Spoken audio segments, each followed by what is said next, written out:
नमस्कार। Farmer future देख रहे सभी किसान भाइयों को। फार्मर फ्यूचर का उद्देश्य यह है कि किसानों तक सही ज्ञान, तकनीक और सफलता प्राप्त हो। फार्मर फ्यूचर के साथ जुड़ने के लिए सब्सक्राइब बटन को टैप करें।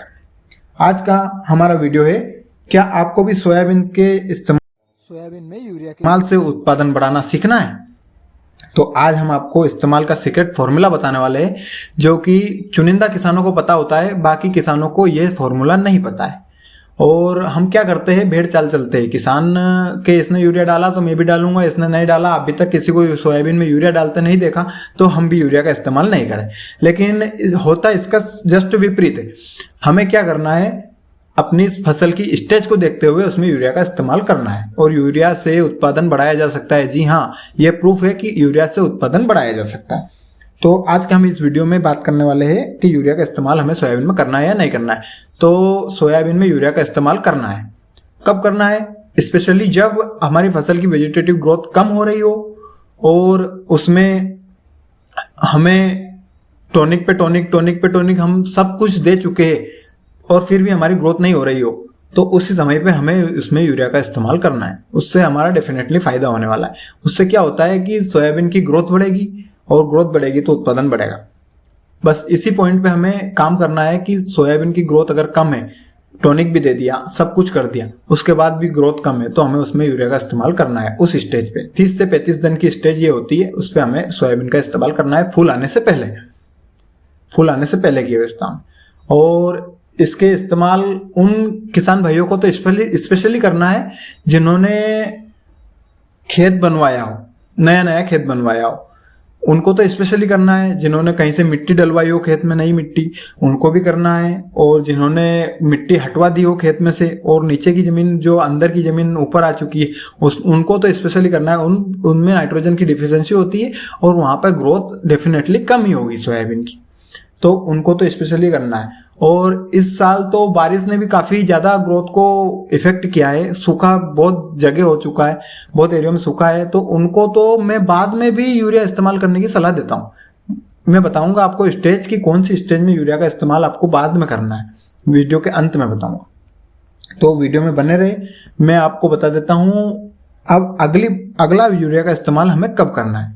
यूरिया का इस्तेमाल करने से क्या होता है कि हमारी फसल में नाइट्रोजन की डिफिशियंसी खत्म हो जाती है। नाइट्रोजन हमारी फसल में एक हरापन लाता है, उसको मतलब मजबूत बनाए रखता है, उसकी ग्रोथ करवाता है, उसकी वेजिटेटिव ग्रोथ अच्छी रहती है, उसमें फ्लावरिंग अच्छी आती है, उसमें फ्रूटिंग अच्छी आती है, ताकत पौधे की बढ़ा देता है। नाइट्रोजन यही काम करता है। तो नाइट्रोजन आपको पौधे को देना है, सभी फसलों में दे सकते हैं। नाइट्रोजन देने के कोई नुकसान नहीं है, बस इसका हमें तरीका याद होना चाहिए कि किस तरीके से हम पौधे को नाइट्रोजन दे रहे हैं, किस समय पे दे रहे हैं। काफी किसान भाइयों ने नाइट्रोजन यूरिया का इस्तेमाल करके फसल को नुकसान भी कर लिया है सोयाबीन में। तो मैं आपको बताऊंगा कि किस प्रकार आप यूरिया का इस्तेमाल भी कर सकते हैं और नुकसान से भी बच सकते हैं। अब हमें अगला इस्तेमाल यूरिया का सोयाबीन में कब करना है, वो करना है हमें फल बनते समय, फल में दाना भरते समय। फलियां बन चुकी है, दाना भरने का समय है, उस समय पर हमें सेकंड यूरिया का इस्तेमाल करना है।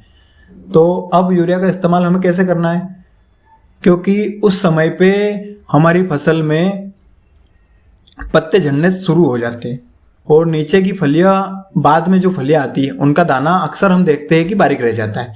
वो क्यों रह जाता है? वो नाइट्रोजन की डिफिशियंसी हो जाती है उस समय पे पौधे में, और उसी वजह से हमारा नीचे का दाना बारीक रह जाता है।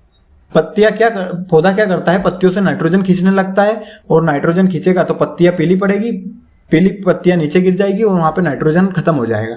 और ऊपर के हमने देखी होगी, ऊपर की फलियों का दाना अधिकतर अच्छा बनता है, मोटा बनता है, चमकदार बनता है। वो क्यों बनता है? क्योंकि ऊपर की पत्तियां आखिरी तक सोयाबीन में रहती है। वो क्या करती है, नाइट्रोजन देती रहती है पौधे को, और वहां की फलियों को नाइट्रोजन अच्छे से मिलता जाता है और पौधा वहां की फलियों को अच्छे से निर्माण कर देता है। और नीचे की जो फलियां बाद में आती है वो हमारी पिचक जाती है, उनमें दाना कमजोर बनता है। तो उसी टॉपिक पे हम आज बात करेंगे कि इसको हम कैसे बढ़ा सकते हैं। तो नाइट्रोजन के इस्तेमाल से हम वहां पे उस दाने को भी अच्छी तरह से बना सकते हैं।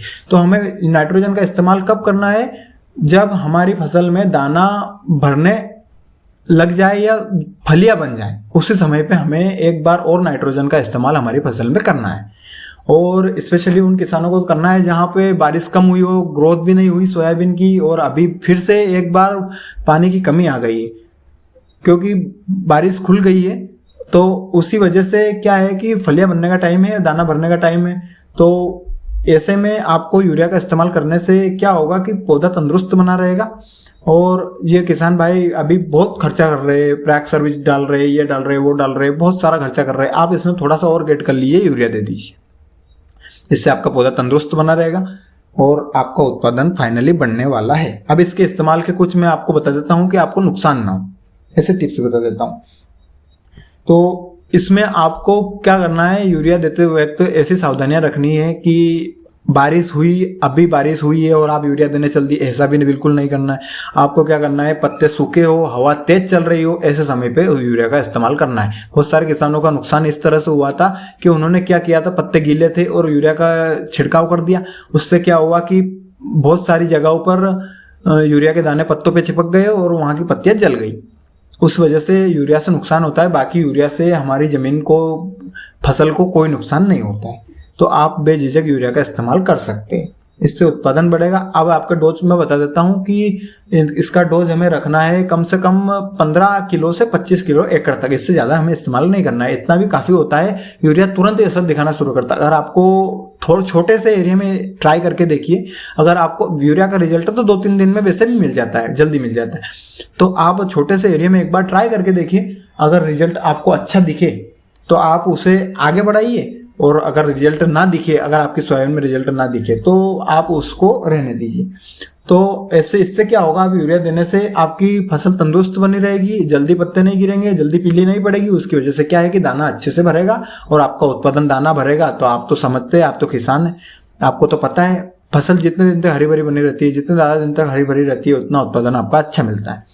तो इस तरीके से हम यूरिया से भी उत्पादन बढ़ा सकते हैं। इसमें सावधानियां रखनी है आपको कि पत्ते गीले ना हो, हवा चल रही हो, बस ऐसे समय पे आपको यूरिया का इस्तेमाल करना है। यूरिया तो एक ऐसा खाद है जो जमीन की नमी से गल जाता है और जमीन में पूरा फैल जाता है। उसका टेंशन लेने की जरूरत नहीं है कि ये अभी सूखा है, गलेगा कि नहीं गलेगा, ऐसा कुछ नहीं है। ये थोड़ा बहुत वो वास्तविकता होता है, उससे कुछ फर्क नहीं पड़ता है। तो वीडियो को ज़्यादा लंबा नहीं करते हुए मैं आप युवाओं के लिए एक बात बता देना चाहता हूँ। जो नए किसान युवा है वो हमारे साथ जुड़ने से उनको इतना फायदा होगा कि हम जो भी जानकारी देते हैं वो प्रैक्टिकल जानकारी देते हैं। और अब आगे की खेती आपको युवाओं को ही करनी है, तो मैं युवाओं को हमसे जुड़ने की सलाह दूंगा कि हमसे जुड़े और आगे हम ऐसी ही जानकारी किसान के हित में, जो प्रैक्टिकल जानकारी है, सर्च करके हम जानकारी आपके तक लाते हैं और आप तक पहुंचाते हैं वीडियो के जरिए। तो वीडियो को लाइक करें, शेयर करें, सब्सक्राइब करें। Thank you.